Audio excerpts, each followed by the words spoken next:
시편 50편 14절에서 20절까지, 구약성경 838페이지 시편 50편 14절에서 마지막 20절까지만 함께 교독하겠습니다. 감사로 하나님께 제사를 드리며 지존자신 이에게 내 소원을 갚으며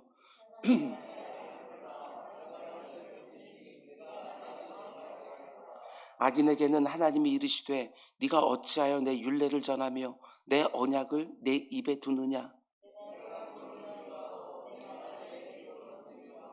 도둑을 본즉 그와 연합하고 간음하는 자들과 동료가 되며. 우리 함께 앉아서 내 형제를 공박하며 내 어머니의 아들을 비방하는도다. 아멘. 우리 잠시 기도하겠습니다. 사랑의 주님, 이렇게 또 한 주간의 첫 시간에 주님의 전에 나와서 말씀을 듣고 그 말씀을 붙들고 기도하면서 출발하게 하시니 주여 진정으로 감사를 드립니다. 이번 한 주간에도 이곳저곳에서 하나님이 살아계신다는 증거를 우리들의 눈으로 보게 되어지는 역사가 있도록 주님 인도하여 주시옵소서. 이곳에서 기도했던 것들이 내 삶의 현장에서 그대로 응답되어지는 것 또한 보는 감격이 우리 가운데 있도록 인도하여 주시옵소서. 우리의 지성을 밝혀주시사 제대로 깨닫게 하여 주시고 우리들의 정서를 주님께서 붙들어 주시사 쉽게 흔들리지 않게 하여 주시며 우리의 의지를 힘있게 하여 주시사 주님 앞에서 결심한 것들이 온전히 이루어지는 성령의 도우심을 볼 수 있도록 주님 인도하여 주시옵소서. 이번 한 주간에도 이런 일 저런 일 많이 있겠지만 쉽게 요동치 아니하고 오직 주님과 함께 모든 것들 이미 다 이룬 사람처럼 이미 다 얻은 사람처럼 강건하게 사는 한 주간이 될 수 있도록 인도하여 주시옵소서. 이번 한 주간에도 새벽 제단을 지켜주시사 이곳에 예배하는 자들과 또한 온라인으로 가정에서 예배하는 자들 주님께서 세밀하게 인도하여 주시고 지켜주시고 공급하여 주시옵소서. 이 모든 말씀 예수님의 이름으로 기도드렸습니다. 아멘. 아멘. 좀 잘 오셨습니다. 오늘도 좋은 날인 줄 믿습니다. 아멘. 날마다 새로운 기도라는 주제로 우린 새벽마다 시편 말씀을 함께 묵상하고 있는데 오늘은 141번째 시간입니다. 오늘 말씀의 제목은 감사와 감격이 빠져있는 예배 그리고 순종이 빠져있는 삶, 이런 제목으로 말씀을 전하도록 하겠습니다. 우리들의 예배와 우리의 삶이 이렇게 되지 않기를 원합니다. 감사와 감격이 빠져있는 예배를 드리고 순종이 빠져있는 삶을 살아가는 것 하나님께서 절대로 기뻐하지 않으십니다. 지난 시간에 말씀드린 것처럼 오늘 시편을 보면 하나님이 자기 백성들을 찾아오시는데 위로자로, 신원자로, 구원자로 혹은 자기 백성의 필요를 채워주시는 공급자로 찾아오시는 것이 아닙니다. 두려우신 하나님으로 어미하신 심판자로 자기 백성을 찾아오시는 것이지요. 그렇게 찾아오셔서 무엇을 하십니까? 온 나라와 모든 민족을 다 불러 모으시고 자기 백성들을 그 가운데 두시고 그 죄와 허물을 낱낱이 들춰내십니다. 그러면서 뭘 책망하시느냐? 그들의 예배를 책망하시지요. 재물은 항상 가져옵니다. 예배의 형식에는 그 어떤 문제도 없었습니다. 그런데 그 안에 반드시 들어있어야 되는 것들이 빠져있는 예배를 드리고 있었다는 것입니다. 특별히 뭐가 빠져 있었느냐? 14절과 15절에서 하나님이 이렇게 말씀하시는 것을 듣게 되어지면 무엇이 빠져 있는지 어느 정도 알 수가 있습니다. 감사로 하나님께 예배를 드려라. 지존하신 이에게 내 세원을 갚으라. 환난 날엔 나를 부르라. 내가 너를 건지리니 네가 나를 영화롭게 하리로다.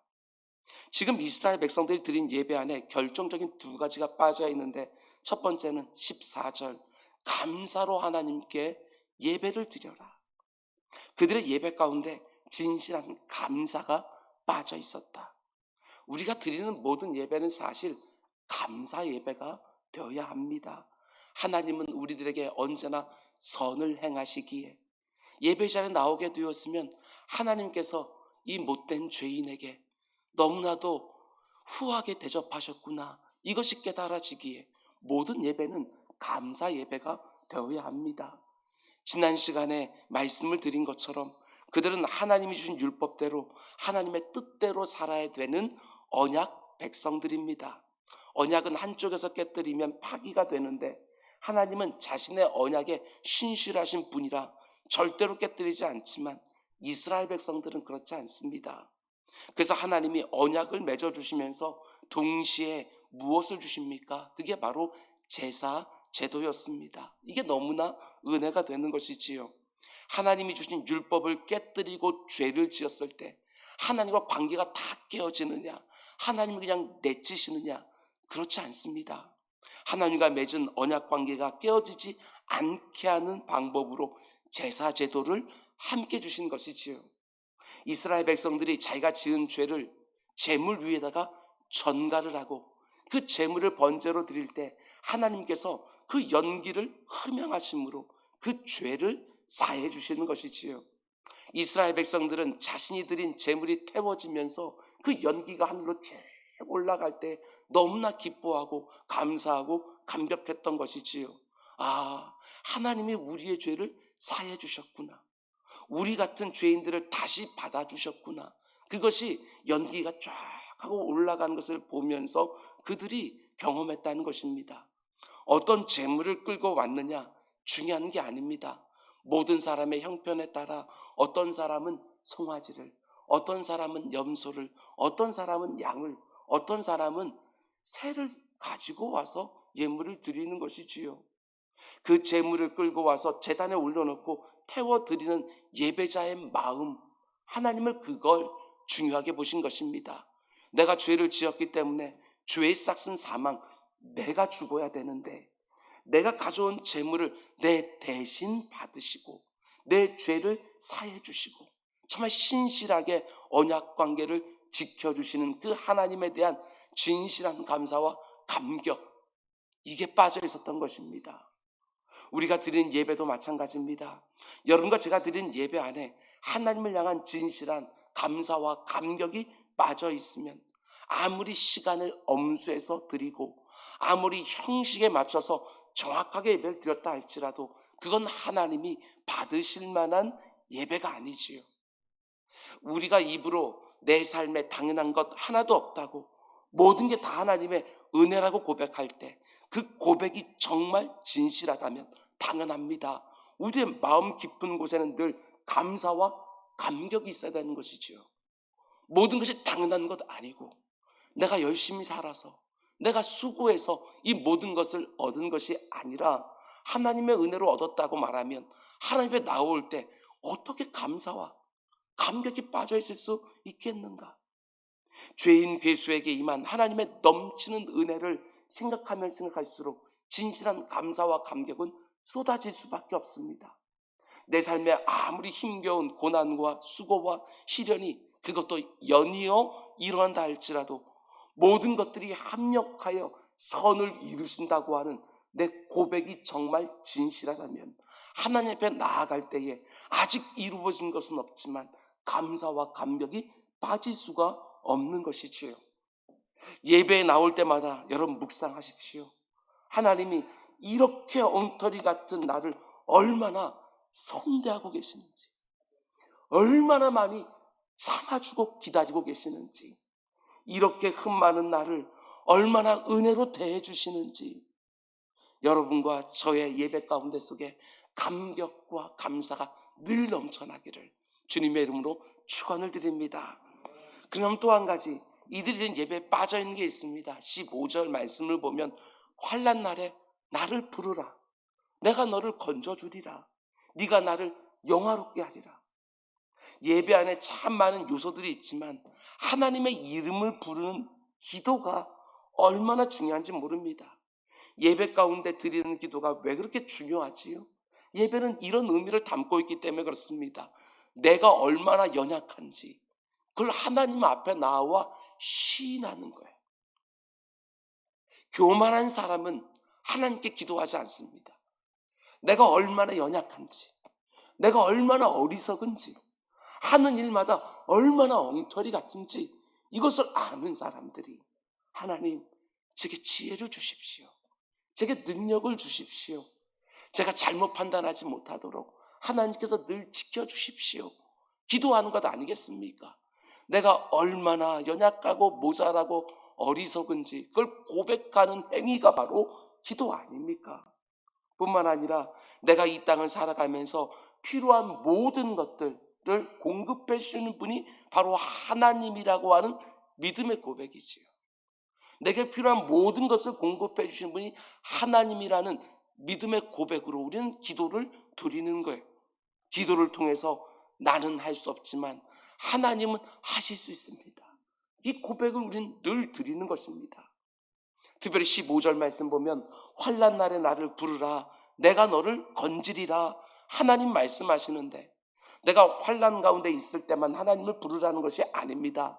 항상 기도하고 쉬지 말고 기도하고 범사에 기도해야 되지만, 특별히 내가 환난과 고난과 시련 가운데 있을 때 사람들 찾아가지 아니하고 환경 탓하지 아니하고 하나님의 도우심을 구하면서 은혜의 보좌로 나아가는 기도가 있는 예배, 하나님이 나를 도우시고 지키시고 건지시고 인도하시고 공급하신다는 믿음의 고백이 담겨있는 예배, 하나님은 그걸 기뻐하시는 것입니다. 여러분, 거의 대부분의 성도님들이 예배당에 들어오시자마자 기도합니다. 자리에 앉아서. 여러분, 그때 예배하기 전에 어떤 기도를 드리십니까? 저는 오늘 설교를 준비하면서 우리가 부르는 찬송가 280장 천부여 의지없어서 그 가사 그대로 기도해야 되지 않을까, 이런 생각이 들었습니다. 천부여 의지없어서 손들고 옵니다.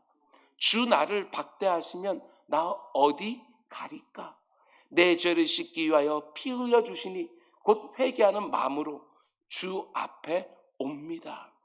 예배에 들어와서 내가 받을 은혜부터 생각하는 것들이 아니라, 내가 예배를 드리러 왔을 때 하나님이 안 받아주시면 어떻게 하냐고요. 나를 내치시면 어떻게 하냐고요. 내가 한 주간 동안 산 모습을 내가 알아서 늘 그런 마음 가운데 먼저 와서 하나님, 이 예배 가운데 나를 받아주십시오 하는 그 예배가 1번이 돼야 되는 게 마땅하지 않겠는가. 내가 예배에 들어오기만 하면 하나님이 예배를 받아주시는 것이 당연한 게 아니지 않습니까? 하나님께서는 거룩하신 분이시기에 하나님은 부정한 것들을 멀리하시고 하나님께서는 내치시는데, 내가 부정한 모습으로 또 하나님 앞에 나와왔는데 하나님 나를 당연하게 받아주시는 것이 아니라 하나님의 은혜 가운데 속에 나를 받아주셔야 내 예배가 하나님 앞에 상달될 텐데, 우리의 기도는 하나님 의지할 것 하나도 없습니다. 오직 하나님밖에 의지할 게 없습니다. 하나님께서 나를 박대하시면 난 갈 곳도 없습니다. 이 마음으로 나와서 예배하는 거예요. 내가 알고 지은 죄, 내가 모르고 지은 죄 너무너무 많지만 어린 양 예수 그리스도의 십자가 보혈 하나 다 의지하여 예배에 나와왔으니 저를 다시 깨끗게 해주셔서 하나님과 살아있는 교제가 있는 예배 가운데 나를 받아주십시오. 이 시간 내게 말씀해 주시고 내게 기도해 주시고 기도를 들어주시고 내 찬양을 받아주십시오 하고 예배를 드리러 오자마자 이런 기도들이 꼭 드려져야 되는 거 아니겠습니까? 요즘 내가 드리고 있는 예배를 꼭 점검하셔야 됩니다. 예배 가운데 속에 예배가 시작됐을 때 내가 여전히 예배 자리에 있을 수 있다는 것 그 자체부터 감사와 감격으로 시작하여, 아니 예배를 드리러 오는 그 중에서도 감사와 감격이, 기대와 설레임이 먼저 있기 시작하고, 예배를 드릴 때에도 나의 연약함과 부족함과 자격 없음을 그대로 고백하면서 그런 나를 이 예배로 불러주신 하나님께 감사를 드리고, 그런 나에게 또 살아있는 역사하는 말씀을 허락해 주시고 그 말씀으로 하나님께 기도하면 또 귀 기울여 주시고 나의 흠많은 찬양까지도 흠양해 주시는 그 하나님을 너무나 즐거워하는 예배, 그런 예배가 여러분과 저의 예배가 되기를 주님의 이름으로 축원을 드립니다. 그런가 하면 시편 50편에서 하나님이 이스라엘 백성들을 책망하시는 두 번째 큰 문제가 있었습니다. 그게 16절에 나오는데요. 잘 보십시오. 하나님 지금 이스라엘 백성들에게 말씀하시는 거예요. 악인에게는 하나님이 이르시되 네가 어찌하여 내 율례를 전하며 내 언약을 내 입에 두느냐. 잘 보십시오. 여기서 악인에게는 이렇게 시작하지만 지금 시편 50편 말씀은 하나님께서 이스라엘 백성들에게 주시는 말씀이에요. 7절 말씀 보면 내 백성아 들을지어다 내가 말하리라 이스라엘아 내가 네게 증언하리라. 이렇게 되어 있는 것을 보면 여기 나오는 악인은 누구를 말합니까? 자기 백성들을 가리켜요. 하나님이 지금 악인들이요 하고 말씀하시는 거예요. 놀랍지 않습니까? 하나님이 자기 백성들을 부르시는데 악인이라고 불러요. 성도 거룩한 백성으로 부르셨는데 악해요. 그런데도 이 악인들이 뭘 하고 있느냐? 이게 어이가 없어요. 네가 어찌하여 내 율례를 전하며 내 언약을 네 입에 두느냐. 하나님 보실 때 분명히 악인들인데 이들이 하나님의 율례, 하나님의 말씀을 입에 두고 심지어 전하기도 하고 심지어 가르치기도 해요. 그러니까 이들의 문제가 무엇입니까? 이들은 말씀을 알고 입에 있고 전하고 가르칠 수도 있으니까 이들이요 하나님 말씀은 잘 알아요. 그런데 행실은 악인이에요. 말과 행위가 너무너무 다른 것이지요. 그들이 말하는 것과 살아가는 모습이 너무너무 다른 거예요. 그들은 하나님의 말씀이 얼마나 바르고 옳은지 알고 있습니다. 그들은 심지어 하나님의 말씀을 외우고 있습니다. 그들의 입에서 나오는 신앙 고백은 정확했고 그래서 다른 사람들에게 전하고 가르치는데 문제는 그들의 말과 그들의 행실이 너무너무 다릅니다. 하나님이 이걸 참아보지는 못하시는 거예요. 이들의 문제를 구체적으로 살펴보면 우리가 앞에서 본 것처럼 이들은 날마다 재물을 가지고 하나님 앞에 나아가 제사를 드리는 사람들이에요. 말씀도 듣고 기도도 하고 있어요. 특별히 어떤 제사를 드립니까? 자신의 죄를 사해달라는 제사를 날마다 드리고 있습니다. 그런데 심각한 것은 죄를 사하는 제사는 날마다 드리고 있지만 그 죄는 끊어내지 않습니다. 끊어내려고 하지를 않습니다. 날마다 예배를 드리고 그 자리에서 하나님의 말씀도 받고 있지만 자신의 삶을 조금도 바꾸려고 하지 않습니다. 하나님이 이 모습을 오랫동안 지켜보시다가 더 이상 참을 수가 없어서 그들을 찾아오셔서 책망하시는 것이지요. 먼저 이들이 드리는 예배가 엉터리라고 곧바로 이어서 그들의 삶에 대하여 책망하시는 거예요. 당연하지요. 그들의 예배가 엉터리니까 그들의 삶도 엉터리일 수밖에 없는 것입니다. 예배는 그렇게 열심히 드리면서도 자신의 삶을 조금도 바꾸려고 하지 않아요. 혹시 내 모습이 보이지는 않습니까? 예배는 정말 열심히 드리는데 내 삶을 바꾸려고 하지 않는 모습 혹시 내게는 없냐는 것이지요. 오늘 이들의 모습을 보면서 하나님이 여러 가지 책망하시는데 그게 17절부터 20절까지의 말씀입니다. 먼저 17절 말씀 보면 네가 교훈을 미워하고 내 말을 네 뒤로 던지며. 이게 무슨 뜻이겠어요? 하나님의 말씀은 정확하게 알고 있습니다. 알고 있을 뿐만 아니라 다른 사람이 전하고 가르치고 있어요. 그런데 하나님 보실 때는 어떻습니까? 하나님의 말씀을 오히려 미워하고 심지어 자기 눈에 안 보이는 뒤쪽으로 던져버리는 거예요. 모든 말씀에 그렇게 했을 거라고 저는 절대로 생각하지 않습니다. 왜냐?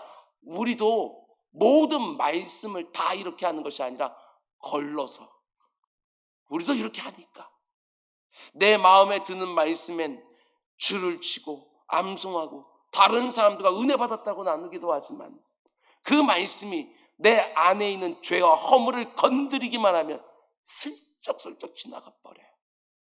말씀의 엄격한 요구는 느슨하게 이해하고 넘어가 버려요. 의무의 이행이나 책임에 대해서는 기피하는 경험을 가지고 말씀을 대하는 것이지요. 그러다 보니까 변하는 게 없지요.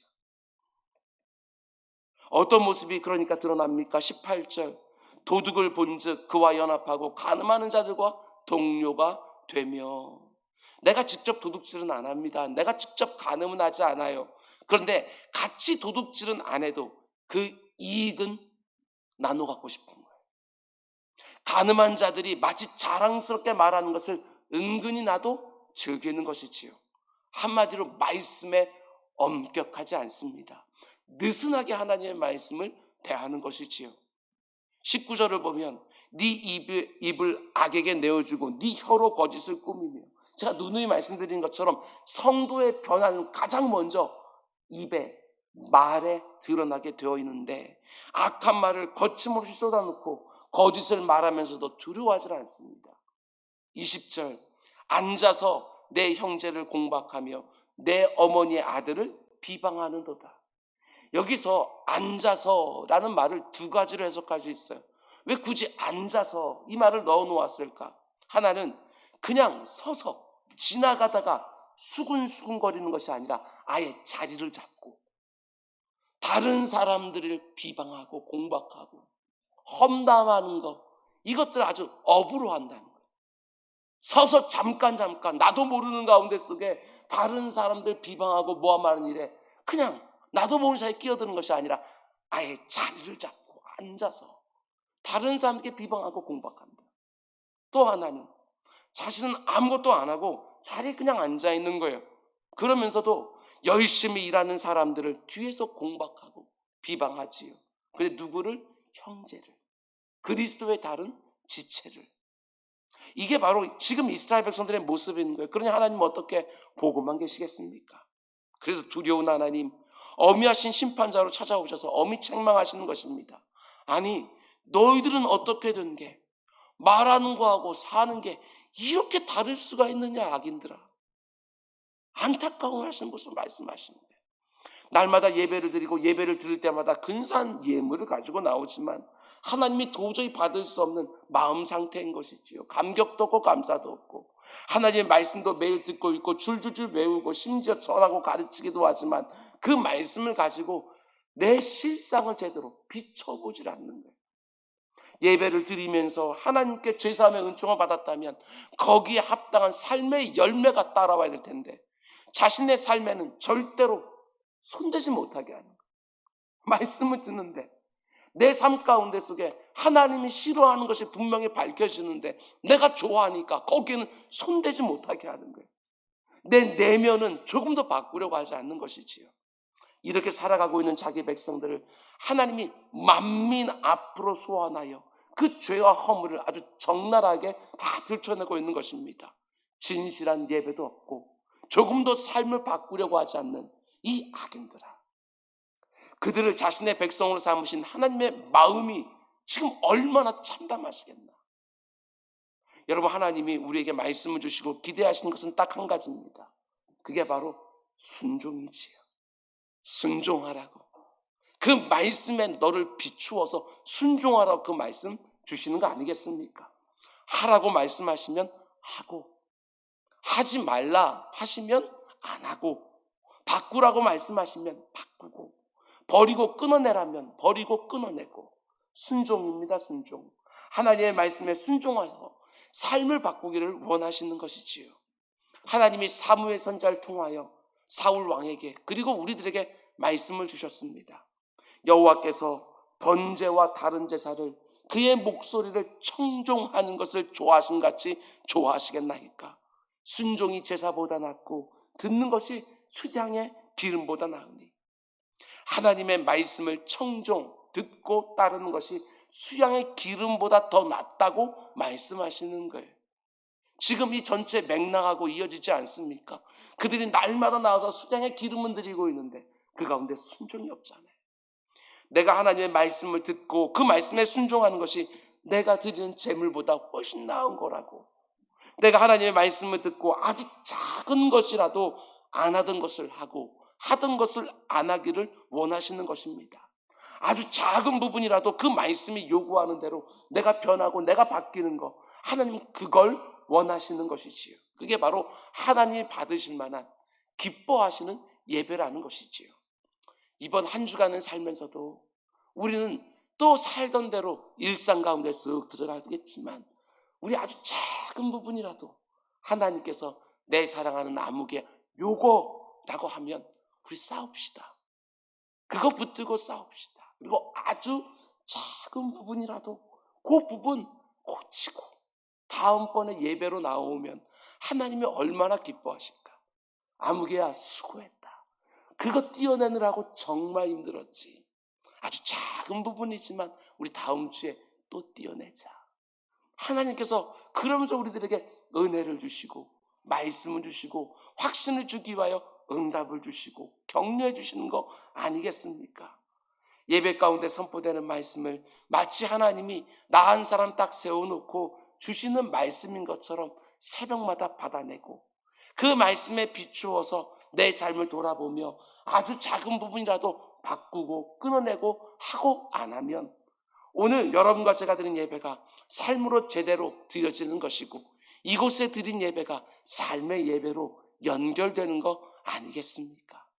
저와 여러분이 드리는 모든 기도 가운데 속에 언제나 나의 연약함, 나의 모자람, 나의 어리석음이 고백되기를 원하고 나는 할 수 없지만 내 의지는 도무지 감당이 안 되지만 하나님께서 나에게 힘 주시면 지혜 주시면 의지 주시면 얼마든지 가능하다고 고백하면서 내일 우리 새벽에 다시 모일 때에 하나님께 하나님 여기 제 삶의 아주 작은 부분이지만 또 이런 열매가 있었습니다 하고 가지고 나올 때 하나님께서 얼마나 기뻐하시며 내일 새벽에 우리에게 또 다른 예배를 허락해 주지 않으실까. 오늘 하루가 바로 그런 하루가 될 수 있기를 주님의 이름으로 축원을 드립니다. 기도하겠습니다. 사랑이 많으신 아버지 감사합니다. 주님의 장성한 부분까지 정말 담기를 원합니다. 이렇게 엉터리 같은 인생에 우리 주님의 모습이 조금씩 묻어나오는 거 정말 사모합니다. 꼭 그렇게 인도하여 주시옵소서. 오늘 이 자리에서 말씀 들었사오니 예배를 드리는 때마다 감사와 감격이 깃들게 하시고 우리의 삶 가운데 속에 순종이 깃들 수 있도록 인도하여 주시사 이곳에 드리는 예배와 삶의 자리에서 드리는 모든 예배가 하나님께 상달되어질 수 있도록 주님 인도하여 주시옵소서. 이 모든 말씀 예수님의 이름으로 기도드렸습니다. 아멘.